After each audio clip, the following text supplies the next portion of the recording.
Everyone, today we discuss lesson number 4th history keep it continue, जिसमें हमने study किया था मुग़ल जो थे उनके बारे में कि फाउंडर कौन है, कैसे कैसे उन्होंने अलग अलग टाइम पीरियड में अलग अलग जगह पर शासन किया।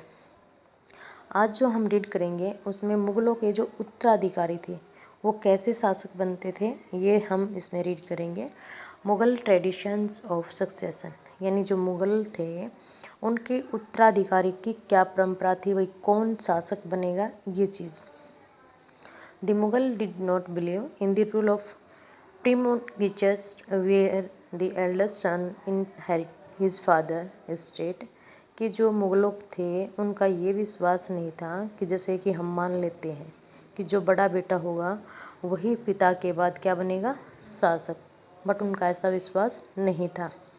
Instead, they followed the Mughals and Tamud custom of co-parency inheritance और a division of the inheritance amongst all the sons। इसमें क्या है कि जो हम फर्स्ट रीड करके आए हैं कि मुग़ल जो थे वो तैमूर वंश से रिलेटेड थे, तो अपने आप को तैमूर कहलाना पसंद करते थे, जबकि वो मदर की साइड से क्या थे, चंगेज़ खां। ठीक है, तो उसमें जो उनकी परंपराएं थी, रीति रिवाज थे कि किसका अधिकार होगा। तो इसमें क्या है, जो उनकी संपत्ति होती थी, जो भी डिवीजन एरिया होता था, वो उनके जितने बेटे होते थे सभी के बीच में डिस्ट्रीब्यूट किया जाता था। तो इसमें एक टेबल दिखाई गई है, उसको हम वैसे देख लेते हैं। And note the evidence for rebellions by Mughal princes, तो जो मुगलों के राजकुमार थे, शासक बने, उनकी प्रतिद्वंदियों के एविडेंस हम यहाँ पर देखेंगे। Which do you think is a fair division of inheritance, primogeniture और कॉर्पोरेंसी, यानी हम देखते हैं कि किस प्रकार से उनमें जो डिवीज़न किया गया था उत्तराधिकार को लेके और शहदाद, वो हम आगे रीड करेंगे। Mughal relation with other rulers, यानी जो मुग़ल थे उनके दूसरे शासकों के साथ कैसे संबंध थे। अब पूरे इंडिया पे तो मुग़लों का शासन नहीं था, बहुत ज़्यादा एरिया पर था, बट जहाँ पर मुग़लों का शासक नहीं था वहाँ अपने इंडियन शासक जो हैं वो क्या थे, रूलर्स थे। You will notice that the Mughal rulers campaign constantly against rulers who refuse to accept their authority. हमने देखा कि जो मुग़ल शासक थे उन्होंने अपने अनेक अभियान चलाए उनके शासकों ने, और उनकी अथॉरिटी को जो है अस्वीकार भी कर दिया गया था। कई जगह वो मतलब शासन किया, लड़ाई लड़ी, बट वो हार जाते हैं या फिर उन्होंने शासन नहीं किया। But as the Mughals became powerful, लेकिन धीरे धीरे जब मुग़ल ज़्यादातर विनर होते चले गए तो वो पावरफुल भी बने और उन्होंने अपने आप को एक बड़ी सी वॉलंटरीली स्थापित कर लिया एक शासक के रूप में। तो राजपूत थे are a good example of this, तो उन्होंने राजपूतों के साथ भी अपना अच्छा रिलेशन बनाए। Many of them married their daughters into Mughal families, बहुत से जो राजपूत शासक थे उन्होंने अपनी बेटियों की जो शादी है वो मुग़लों से की। एंड रिसीव्ड हाई पोजीशन, क्योंकि अब शासक कौन थे, मुग़ल, अब उनसे उनके रिलेशन बन गए तो उनको हाई पोजीशन, उच्च पोजीशन जो थी वो उनको दी गई दरबार में। बट मैंने रिसाइटेड एज वेल, लेकिन बहुतों ने इसको मना भी कर दिया, सभी ने इसको स्वीकार नहीं किया था।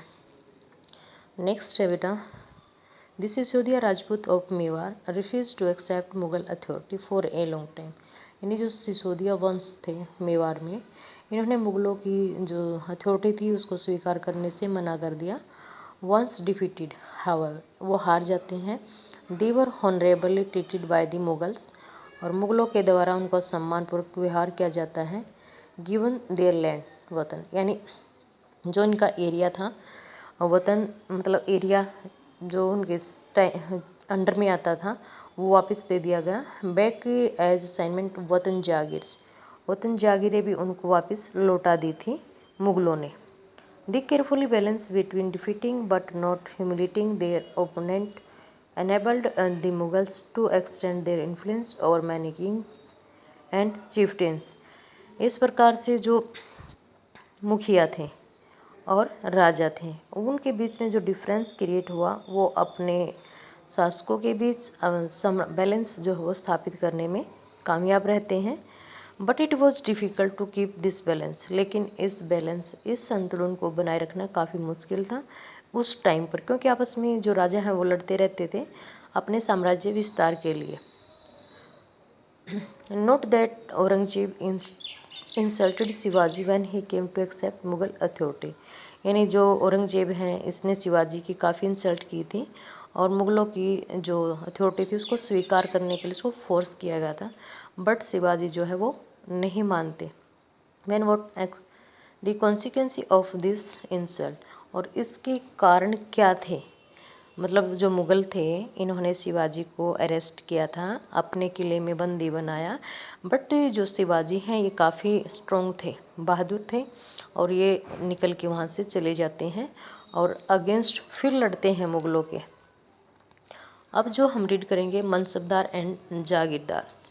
मनसबदार क्या होता है कि जो मुग़ल शासक थे इनकी दरबार में जो काम करने वाले होते थे, इससे सर्विस करते थे, उनको मनसबदार कहा जाता है। एक रैंक थी, पोजीशन थी ये। As the empire expand to encompass different regions, the Mughal recruited diverse bodies of people. तो जो मुग़ल थे इन्होंने भर्ती करना स्टार्ट कर दिया अलग अलग एरियाज़ में। तो अलग अलग एरियाज़ में अलग अलग टाइप के लोग रहते हैं, तो उस प्रकार से उन्होंने जो सेनाएं बनाई उसमें अलग अलग लोग जो हैं वो शामिल किए गए। From a small nucleus of Turki nobles Turani, they expand to include Iranians, Indians, Muslim, Afghan, Rajputs, Marathas and other groups. जो तुर्की थे, ठीक है, इन्होंने अपनी जो सेना बनाई उसमें इन सबको मिक्स करके ऐड कर लिया था। Those who join Mughal service were enrolled as mansabdar, यानी जो व्यक्ति मुग़लों की सेवाएं देते थे उनकी सेनाओं में शामिल हुए उनको मनसबदार कहा गया है।